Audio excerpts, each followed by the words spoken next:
Salut à tous, aujourd'hui on se retrouve pour une nouvelle vidéo. Donc ici on a une PS3 Slim que vous avez déjà vu dans une précédente vidéo. Et ici on a une station air chaud qui n'attend, juste à l'appareil soudé, qui attend juste de reflow cette carte mère. Donc on va commencer, donc ça c'est un tutoriel pour reflow la carte mère. On va commencer par protéger la carte mère bien sûr. Donc pour ce faire on va utiliser de l'aluminium. Donc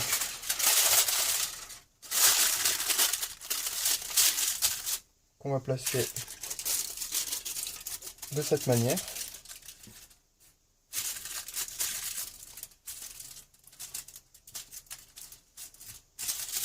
Donc face brillante vers le haut.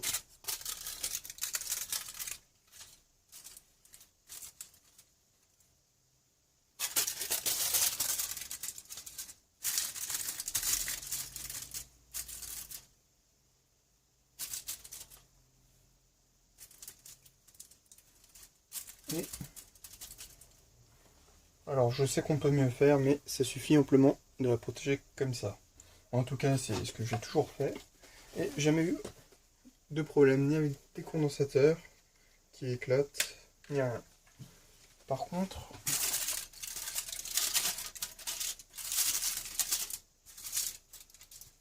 ouais, j'ai enlevé. Je sais pas si j'ai enlevé la pile, il me semble. Je sais pas si j'ai enlevé la pile. Donc, un truc important, c'est enlever la pile.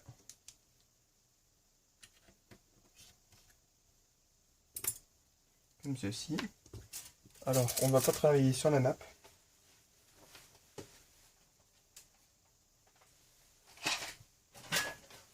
Donc, je vais utiliser ma Xbox, qui m'a toujours été très fidèle, même après la mort.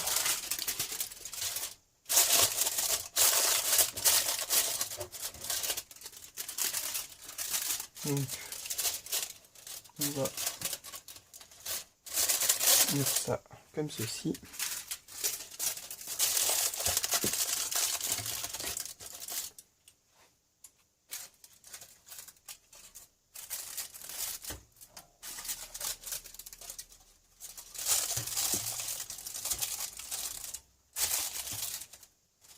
Donc si votre carte mère est mal protégée, elle est fichue. Enfin, soit il y aura un condensateur qui va éclater, soit il y aura des composants CMF qui vont partir. C'est pour ça que je conseille de bien la protéger. Le mieux, c'est encore ceux qui ont du scotch et qui le mettent autour, mais il faut un scotch spécial que je ne mets plus. Et qui est résistant à la chaleur. Donc voilà, une fois que la carte mère est bien protégée, qu'on voit plus que les deux procos, ce qu'on va faire, c'est qu'on va prendre ça. Donc vous le faites chauffer. Donc voilà. Donc j'attends que ça monte à la température voulue. Et ensuite, on va passer sur les processeurs et on va faire refondre le BGA. Le BGA, qu'est-ce que c'est? Le BGA, c'est les billes, tout simplement, qu'il y a sous les processeurs. Donc je vais peut-être pas bloquer les aérations. Donc voilà, chez moi c'est chaud. Je voulais vérifier. Donc ce qu'on va faire, c'est que on va se mettre comme ça et on va faire chauffer le BGA. Donc habituellement, moi je reste 1 minute sur le porte-processeur pour être sûr que ça soit bien fait. Je mets pas la soufflette à fond.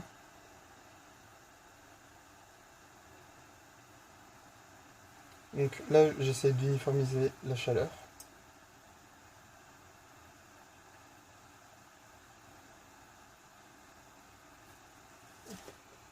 J'ai mis un petit peu trop chaud, du coup, je vais peut-être pas rester aussi longtemps. Donc là, ça doit même déjà être refondu. Donc moi j'ai mis... Oh merde, j'ai mis trop fort, j'ai mis 500 degrés, ce qui est beaucoup trop fort.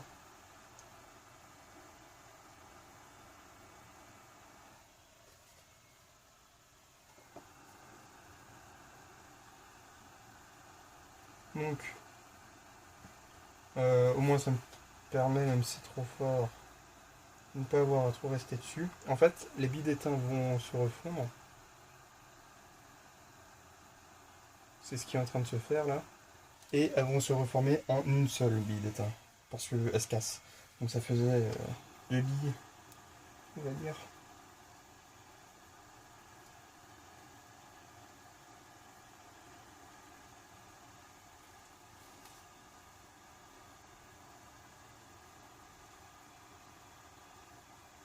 Donc, si vous protégez pas tout ça, et bah il y a des choses qui vont fondre, forcément. Genre le HDMI qui fond, l'infrarouge qui va fondre, le port RCA qui fond aussi très très vite.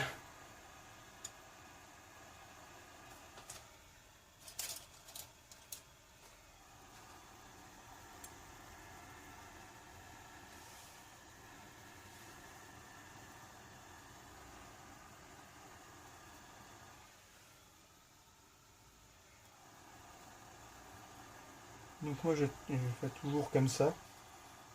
En gros quand je dois les flots,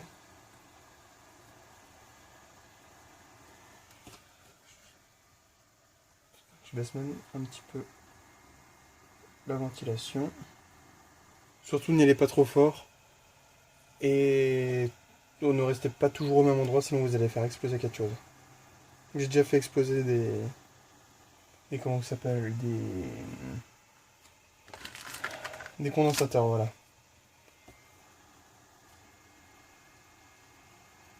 Donc je reste plus longtemps sur le RSX vu que le problème venait du RSX. Et donc je pense que ça devrait être bon. Donc là du coup j'ai éteint et on va se retrouver pour les tests sur la console. Donc juste autre chose. Alors pourquoi j'ai protégé la carte mère? Donc déjà pour pas que ça chauffe. Donc voilà. Oh putain. Donc là la température va encore être dans les plus de 100 degrés sur les Proco. Par contre ici je peux laisser le doigt, il n'y a aucun problème. Tu vas me protéger, aucun problème. Par contre, ici, bah oui, du coup c'est chaud. Ici ça va, et si je mets le doigt ici, ça fait mal. Donc je vous conseille aussi de regarder si tous les composants CMS sont encore là. Et sinon, bah, ça s'allumera plus, hein, si vous y allez trop fort. Donc, moi mon alu il est déjà refroidi complètement. Alors, elle fait bien qu'il n'y a rien qui parte. Quand vous enlevez l'alu, donc moi j'ai ça qui est parti. Et on va tester la console une fois que j'aurai de la pâte thermique. Une fois que j'en aurai remis en tout cas. Donc d'ici là, moi je vous dis à tout de suite. Donc, alors la qualité est vraiment mauvaise, je suis désolé, je filme un écran. Donc, parce que j'ai pas le choix. Donc je vais vous présenter ma PS3 qui est là une fois remontée. Donc pas besoin du lecteur. Donc par contre je vais pas pouvoir la laisser devant vous. Voilà, donc je vais la rebrancher. Donc alors, on va mettre le HDMI dans un premier temps. Donc ensuite on va prendre. Alors, j'ai oublié quelque chose.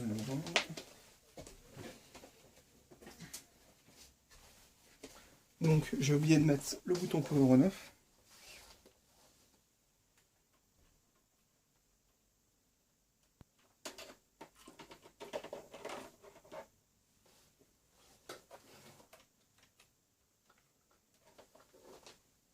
Et donc je vais allumer la console.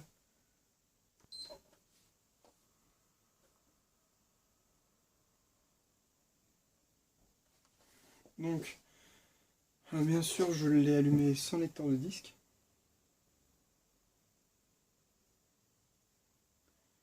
Parce que il n'est pas obligatoire. Alors,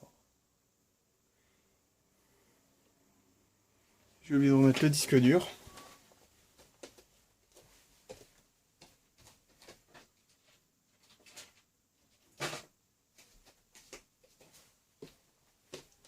Donc toujours le même, 120 Go. Je vais réparer mon erreur.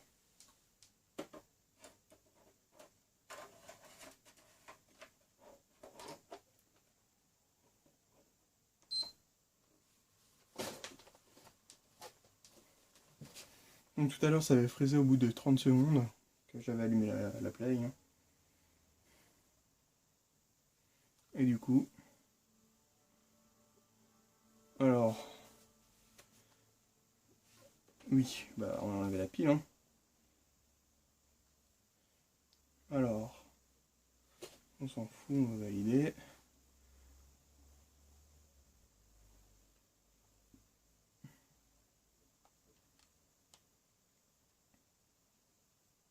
Et voilà, la play fonctionne très bien. Donc avant ça avait planté une fois que j'avais lancé le jeu.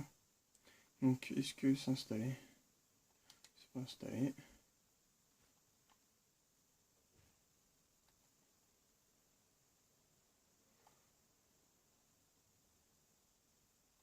Donc, information système. Voilà.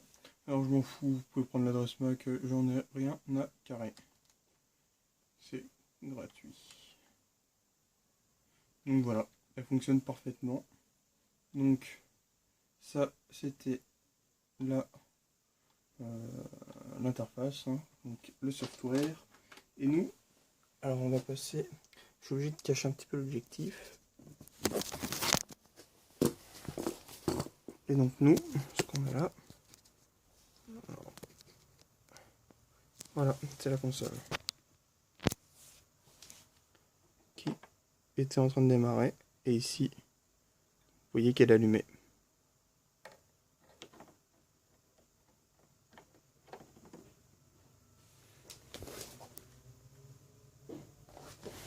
Donc, ce que j'ai fait, c'est que j'ai mis une pâte thermique de meilleure qualité. Pourquoi? Pour que ça tienne plus longtemps. Donc, de toute façon, ça c'est une console, je pense qui ira pas à la revente, mais pour mon usage personnel. Et je vous mettrai dans la description lorsque la console sera cassée. Donc, bien sûr, si vous ne voyez rien dans la description, c'est que la console fonctionne toujours. Donc, sinon, qu'est-ce que je voulais dire d'autre? C'est... Donc, sinon, oui, voilà. Vous aurez bientôt une autre vidéo pour vous montrer comment démonter et changer le lecteur. Enfin, non, pas pour la démonter, mais juste pour changer le lecteur de cette PS3. Donc, j'en ai un, ne vous inquiétez pas. De toute façon, ça sera pas sur la même série. Ça sera sur une série 3000 cette fois-ci. Donc, j'ai déjà la console. Donc, je vous montrerai comment changer le lecteur alors, je suis d'une série 3000. Donc, ce sont les mêmes lecteurs. Donc, il n'y a pas d'inquiétude. Donc, il y a cette vidéo qui arrivera. Donc, c'est sur la PS3 d'un ami qui a cassé son lecteur d'une façon un petit peu conne, je vais dire. Il a mis un CD bien dégueulasse dans la console et avec de la boue, je sais pas quoi, et du coup ça a rayé la lentille. Il y a un gros trait sur la lentille, donc elle est bien rayée. Donc en dessous, la PS3 qui est en dessous, c'est quoi? C'est une PS3 qui m'a été donnée pour changer de port HDMI. Par contre, vous n'avez pas fait de vidéo là-dessus parce que mon téléphone a redémarré et n'a pas voulu enregistrer la vidéo. Et vous aurez aussi une vidéo sur l'Ultra Slim d'un autre ami pour vous montrer comment changer la lentille. Donc pour ce tutoriel, j'en ai déjà une. Et ensuite, je vous montrerai aussi comment changer le lecteur d'une 360 Slim. Je sais plus si j'ai déjà fait sur la FAT. Si je l'ai pas fait sur la FAT, je le ferai également en même temps. Car j'en ai une qui est pas loin. J'ai un pote qui voulait le faire, mais il se sent pas trop d'attaque à le faire. Vu que l'électronique ça fait deux. Donc il m'a acheté le matos et il m'a demandé de le faire. Donc bien sûr, moi pas besoin de me demander. Si vous pouvez m'envoyer la console pour que je le fasse, ce sera non. Et je le fais exclusivement pour mes amis quand ils en ont besoin. Et je le fais gratuitement hein, pour mes amis et c'est tout. Je ne le fais pour personne d'autre, je le fais seulement pour moi. Donc sinon, c'était tout pour cette vidéo. Et à la prochaine. Oui, et aussi, j'essaierai aussi de choper une PS4 ou une Xbox One cette année, je l'espère, pour vous faire une vidéo un petit peu pareille.